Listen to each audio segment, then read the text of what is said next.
في المجال مثلا بتاعي ده ناجح اكتر مني، فهو انجح مني فانا عايز ابقى انجح منه.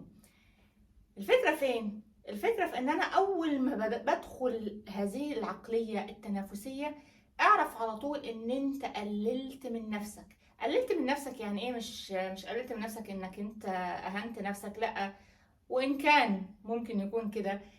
قللت من نفسي ان انا الغيت تميزي وتفردي، والحاجة اللي انا جدا متميز فيها وان انا متفرد فيها، والحاجة اللي انا ربنا خلقني اصلا بيها.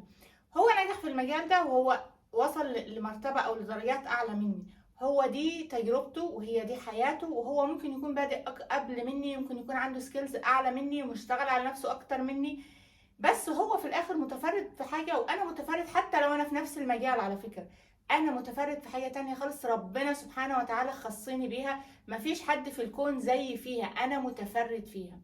طيب المشاعر دي التنافسية دي لو دخلت عندك هتعمل ايه؟ هتعمل حاجة انت ممكن تكون مش مدرك ليها، لانها في بدايتها انت مش مدركها، بس بعد كده هتتحول لمشاعر غيرة، هتحول مشاعر حقد، هتتحول لقلق وتوتر طول الوقت، انك انت اصله جاب اكتر مني، اصله عمل محاضرات اكتر مني، اصله مش عارفه عمل ايه اكتر مني، بقى اصله. فانت بتوجه طاقتك كلها في الاتجاه الغلط، مع ان انت اتجاهك اصلا المفروض طاقتك تتوجه في اتجاه الهدف بتاعك. طيب مشاعر الغيرة دي علشان ادركها كده في اول الطريق واتعامل معاها، اعمل ايه؟